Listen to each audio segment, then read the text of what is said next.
Igitabo Abakurambere n'Abahanuzi, igice cya 63. Dawidi yica Goliyati. Iki gice gishingiye mu rwandiko rwa mbere rwa Samweli, igice cya 16 umurongo wa 14 kugeza kwa 23 n'igice cya 17. Umwami Sawuli amaze kumenya yuko yanzwe n'Imana, yarushijeho ubugome kandi ariheba. Ntiyarasobanukiwe neza n'icyaha cye kandi ntiyisubiramo ngo atunganye imibereho ye, ahubwo akomeza kubabazwa nuko nk'uko yabitekerezaga Imana yamurenganyije, yanga yuko asimburwa n'umukomokaho. Yahoraga atekereza uburyo umuryango we wari ugiye kurimbuka. Ntiyiyoroshya ngo yemere gucyaha k'Uwiteka, ariko umutima we w'ubwibone uriheba kugeza ubwo yendaga gusara. Abajyanama be bamugira inama yo gushaka umuririmbyi w'umuhanga, bizera yuko injyana y'agahozo y'inanga nziza yashobora kumuha ituze. Dawidi wari uzwiho ubuhanga bwo gucuranga inanga, ahamagarirwa kuza kwitaba umwami. Gucuranga kwe kwabaga kuyobowe n'Imana kwaramufashaga. Igicu kiremereye cyari gitwikiriye ubwenge bwa Sawuli, kireyuka mu buryo bw'igitangaza. Iyo byabaga ngombwa, barongeraga bagahamagara Dawidi akaza korohereza umwami wabaga yamerewe nabi. Nubwo Sawuli yakunze Dawidi kandi akishimira umuzika we, uwo musore w'umwungeri yavaga ibwami akisubirira mu bibaya no ku misozi aragiriraho anezerewe. Dawidi akura ashimwa n'Imana n'abantu. Aba mu gikari cy'umwami maze amenya inshingano z'abami. Ashobora gusobanukirwa n'imwe mu mico y'umwami wa mbere w'Isirayeli. Amenya yuko abo mu nzu ya Sawuli mu rugo rwabo batari bafite umunezero na muke. Ibyo bikamutera ibitekerezo bibi. Ariko yasingiraga inanga ye agacuranga, bigatuma ibitekerezo bye bizamurwa bikagera kutanga ibyiza byose, maze ibicu biremereye byatumaga ahazaza haba urwijiji bikeyuka. Nk'uko Mose yatorejwe umurimo we, niko Uwiteka yamenyerezaga umuhungu wa Yesayi kuba umuyobozi w'ubwoko bwe bwatoranyijwe. Muri iyo misozi idatuwe no mu mikoki aho Dawidi yazereraga n'imikumbi ye, hari ahantu haba inyamaswa z'inkazi. Kenshi na kenshi intare cyangwa amadubu byazaga bishonje cyane bishaka kwica imikumbi. Dawidi yabaga yitwaje umuhumetso n'inkoni gusa, nyamara akerekana ubutwari bwe, akarwana ku mikumbi ye. Nyuma yaho avuga iby'ubwo butwari bwe, yagize ati: iyo zaterwaga n'intare cyangwa idubu zigakura umwana w'intama mu mukumbi, narahubukaga nkayikubita, nkayiyambura mu kanwa kayo, yamvumbukana nkayicakira akanwa, nkayivutagura nkayica.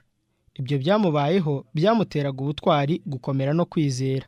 Ubwo Abisirayeli bahagurukiraga kurwanya Abafilisitiya, abahungu 3 ba Yesayi bajya ku rugamba bayobowe na Sawuli, ariko Dawidi asigara imuhira. Hashize igihe ajya gusura urugerero rwabo. Se yari amutumye gushyira abakuru be ubutumwa n'ingemu. Ingabo z'Abisirayeli zari zigiye gushira, ariko Yesayi ntiyari abizi, maze marayika ajyana Dawidi gukiza ubwoko bwe. Dawidi agera hafi y'ingabo Abisirayeli n'Abafilisitiya bari bahanganye. Nuko Goliyati, igihanda cy'Abafilisitiya, kiza imbere maze gitangira gutuka Abisirayeli kibabwira kohereza umwe muri bo kurwana nacyo. Babwira Dawidi yuko uwo Mufilisitiya yabatukaga uko bukeye, ntihaboneke n'umwe wahaguruka ngo ajye gucubya uwo mwirasi. Agira umwete wo kurengera icyubahiro cy'Imana. Ingabo z'Abisirayeli zari zihebye. Baravuganaga bati: aho mubona uriya mugabo uzamutse, nuko urazanywe no gusuzugura Isiraheli. Dawidi agize isoni kandi ababaye, arabaza ati: mbese uwo Mufilisitiya utakebwe usuzugura ingabo z'Imana ihoraho ni muntu ki? Ndetse n'igihe yabaga aragiye, Dawidi yerekanaga guhangara, ubutwari n'imbaraga zidasanzwe, kandi igihe Samweli aje iwabo mu buryo budafututse, byateye bene se gukeka umugambi w'ukuri wamugenzaga. Ibyo rero bibatera ishyari. Ubwo rero Eliya babona yuko ikibazo Dawidi yari abajije cyamushinjaga ubwoba, kubona atagerageje gucubya icyo gihanda. Mukuru we amubwirana uburakari ati: wazanywe n'iki? Mbese bwa butama busigende mu butayu? Nzi ubwibone bwawe n'agasuzuguro ko mu mutima wawe, kuko wazanywe no kureba intambara. Dawidi amusubiza amwubashye, ariko yiyemeje: mbese ngize nte? Aho nta yindi mpamvu? Bongera kubwira umwami amagambo Dawidi yari yavuze, maze ahamagaza uwo musore w'umugenda. Uwo mwungeri aravuga ati: ntihagire ukurwa umutima nawe, umugaragu wawe ngiye kurwana n'uwo Mufilisitiya. Sawuli agerageza kubuza Dawidi ibyo yari agambiriye, ariko uwo musore aranga. Uwiteka wandokoye mu nzara z'intare n'idubu azankiza ari mu maboko y'uwo Mufilisitiya. Nuko Sawuli abwira Dawidi ati: ngaho genda, Uwiteka abane nawe. Hari hashize iminsi 40 Abisirayeli bahindishwa umushyitsi n'icyo gihanda cy'Umufilisitiya. Cyari cyambaye ingofero y'umuringa ku mutwe, ikote riboheshejwe iminyururu ryari rifite uburemere bwa shekeli 5,000, ibiro 70, kandi cyari cyambaye ibyuma bikingira imirundi. Iryo koti ryari rikozwe mu byuma byari bigerekeranye nk'ibikoko by'ifi, kandi nta mwambi wari gushobora kumena uwo mwambaro w'intambara. Icyo gihanda cyari gifite icumu ry'icyuma. Uruti rw'icumu rye rwari rumeze nk'igiti kiboherwaho imyenda. Kuremera kw'ikigembe cyaryo kwari shekeli z'ibyuma 600, kandi uwamutwazaga ingabo yamujyaga imbere. Uko bukeye n'uko bwije, Goliyati agasatira urugerero rw'Abisirayeli avuga ati, ngaho nimwihitemo umugabo amanuka nsange. Nabasha kundwanya akanyica, tuzaba abagaragu banyu, ariko nimunesha nkamwica, nimwe muzaba abagaragu bacu mudukorere. Nsuzuguye ingabo z'Isirayeli.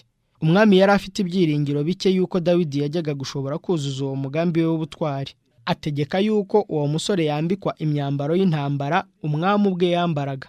Ku mutwe bamwambika ya ngofero iremereye y'icyuma, hepfo bamwambika ikoti ry'icyuma, hanyuma inkota y'umwami ayambara mu rubavu.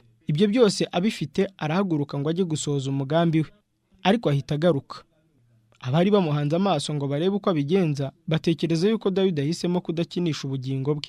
Ariko uwo musore ntiyatekereje atyo na gato. Agarutse yiyambura imyambaro y'intambara y'umwami, hanyuma mu mwanya wabyo yitwaza gusa inkoni ye n'umuhumetso woroheje. Atoragura utubuye tw'utubuyenge mu kagezi, adushyira mu gahago ke, maze yegera uwo Mufilisitiya, umuhumetso we awufashe mu ntoki. Icyo gihanda cyiza ntacyo cyitayeho, ariko kibwira yuko kigiye guhura n'umurwanyi uruta abandi bose mu Bisirayeli. Uwari umutwaje intwaro yagendaga imbere ye nk'aho nta gishobora kumuhangara. Amugeze hafi, abona ari umusore w'umugenda. Imiterere igororotse ya Dawidi yagaragaraga neza kuko atari yambaye imyambaro y'intambara, ariko ntaho yari ahuriye n'icyo gihanda cy'Umufilisitiya. Goliyati aratangara cyane kandi ararakara. Kunteranya inkoni, mbese ugira ngo ndimbwa?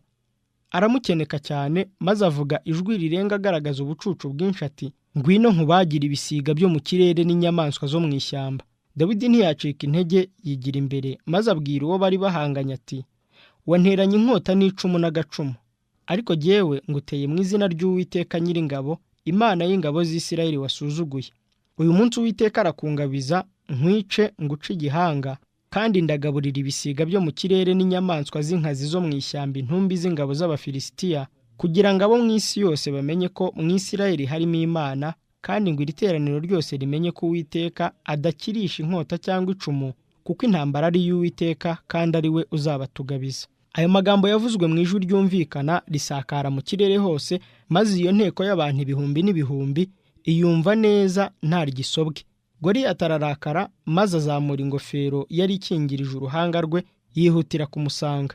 Dawidi ahita yiruka yerekeye ingabo zabo ngo ahure n'Umufilisitiya. Dawidi akabakaba mu mvumba ye, akuramo ibuye, ararirekura, ariko cora Umufilisitiya mu ruhanga, ririgitamo, yikubita hasi yubamye.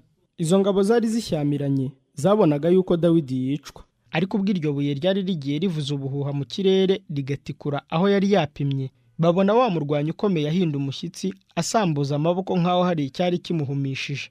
Icyo gihanda kiradandabirana, maze cyitura hasi nk'igiti gitemwa. Dawidi ntaragategereza n'akanya na gato, asimbukira kuri uwo Mufilisitiya wari urambaraye aho, maze akurura inkota ya Goliyati n'amaboko yombi, ayizamura mu kirere, maze umutwe w'uwo mwirasi uva ku gihimba. Mu rugerero rw'Abisirayeli bariyamira banezerewe. Abafilisitiya bamarwa n'ubwoba. Abaheburayo bari bamaze gutsinda, bagereka abanzi babo babahungaga, babageza ku marembo ya Ekuroni. Abisirayeli bahera ko barekeraho kwirukana Abafilisitiya, baragaruka basahura urugerero rwabo.